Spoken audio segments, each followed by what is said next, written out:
What is up, YouTube? This video is me explaining why calories in and calories out doesn't work. Or more importantly, when calories in, calories out stops working for most people. Now, there's all these debates about what diet is the best, carnivore diet, ketogenic diet, etc., etc. I'm not a big diet fan. I believe that there are certain foods that are good for performance and certain foods that are good for recovery, and they're not necessarily the same foods. Now, for those who don't know, I'm Smitty. I was an endurance athlete. I was injured when I got hit by a car when I was cycling. And at the peak of my training, I was riding 300 miles a week, and I was running about 30 miles a week and swimming, preparing for my big triathlon in the fall, right? So my season started in about April, and it ends in about September, October, right? So I know a little bit about vitamin B. I love B-complex vitamins. They're good for performing at a higher level than you ever thought possible. And that's how I learned that there are certain foods that are good for recovery and certain foods that are good for performance, but they're not necessarily the same foods. And they're probably mostly going to be healthy foods depending on how you're using them, right? So I asked my friendly ChatGPT-enabled app to help me get to the bottom of this question about calories in, calories out, and why it doesn't work. And so my biggest hypothesis is that, it's a theory, is that B-complex vitamin deficiencies may make the calories in, calories out not make any sense for some people. And also, there are other things that people can be deficient in that make calories in, calories out work for better or for less for some people, right? So, all in all, it's a good metric. It's a good place to start. But like getting your body weight times 10 and saying that that's your going to be your caloric intake for the day is kind of like fundamentally flawed, right? It's a good place to start if you don't know where to start.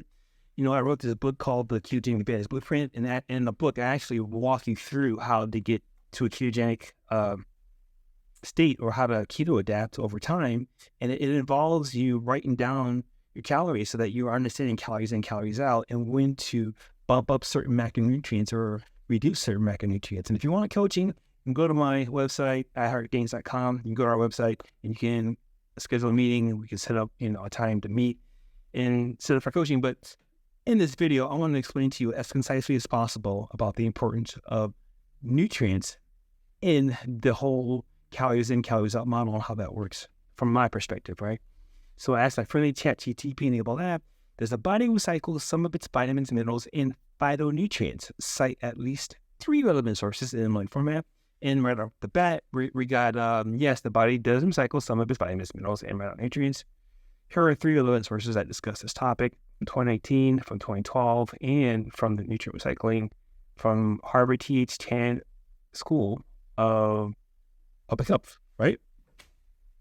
These sources explain how the body recycles nutrients, including how the liver and kidneys recycle vitamins and minerals, how the intestinal microbiota play a role in nutrient recycling, and how the body can reuse phytonutrients through a process called enterohepatic circulation. There you go, right? So I can go on to ask further questions. Now, my biggest thing is that B-complex vitamins are coenzymes. It's something I learned just recently, and I knew all the time that B vitamins help you generate energy, and I kind of sidetracked. And then I learned that, B vitamins are good for your immune system, and specifically for the immune system, but not how they help you process energy. Then I learned that energy balance is important for being healthy and preventing things like colds from happening.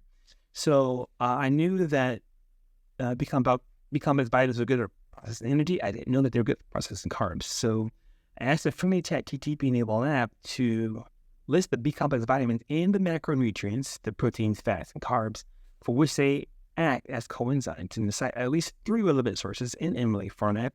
And the response was like, the B-complex vitamins act as coenzymes for various macronutrients. Here are the B-complex vitamins and the macronutrients for which they act as coenzymes, along with 3 relevant sources. Now, here you go.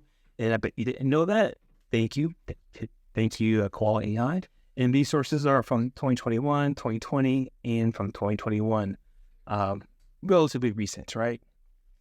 And so the next question has to do with nutrients and nutrient recycling, right? So I actually like friendly ChatGPT-enabled app to talk about how vitamin B might get recycled in the body, right?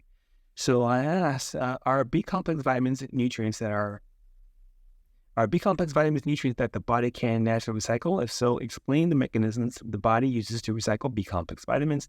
Cite at least 3 relevant sources in MLA format.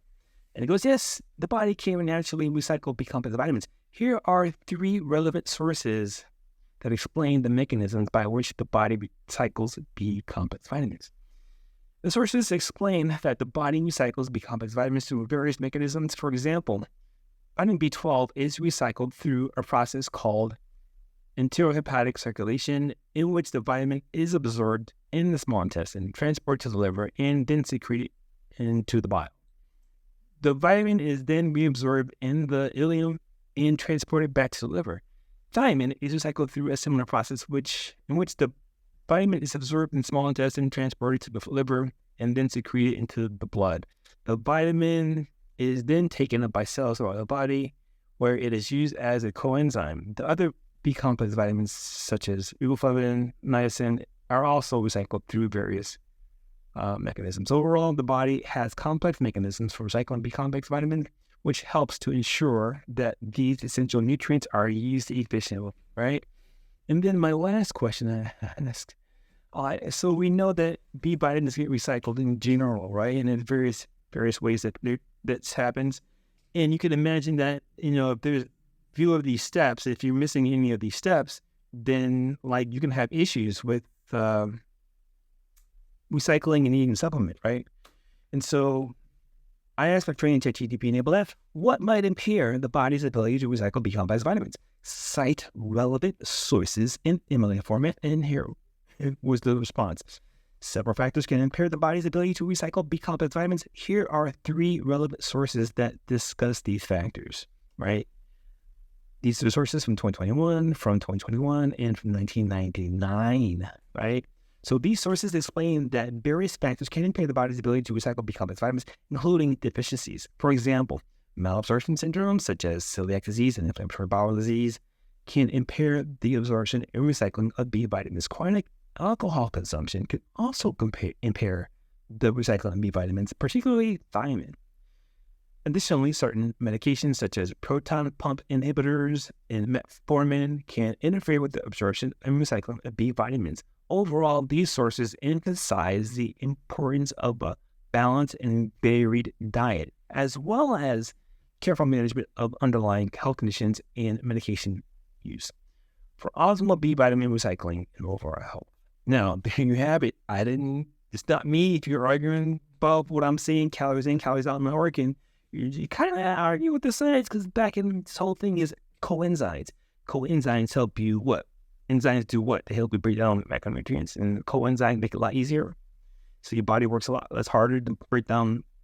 I'm just saying, right? So basically, I got intermittent fasting, and I realized that, I was able to stabilize my weight over time, and my caloric intake was way less than I thought possible. Like some days I'm eating 1 meal a day, which is far less than 800 calories, and I'm maintaining my weight, right? So, and I'm learning that, I need to pursue body composition changes. And, recently I realized that I needed to get bigger shoulders. Well, it's not that I need to get bigger shoulders, it's that my pecs got unusually bigger, right? So there was a time where I realized that as an endurance athlete, I had no pecs, I had no shoulders. So I wanted to grow my pecs, and I started doing these exercises that, benefited my pecs, and I'm able to grow pecs now, right? Isn't that crazy? But then I'm realizing that my pecs and my shoulders aren't symmetric, and I need to start growing my shoulders. That's where I'm at. Thanks for watching this video. I'm going to end the video here. If you need help with your fitness or wellness goals, seek a fitness or wellness professional. If you want help from me, there's resources in this video, on this YouTube channel, and at iHeartGains.com. I'm Spinning. I hope you reach your fitness goals, and I'll talk to you in the next one.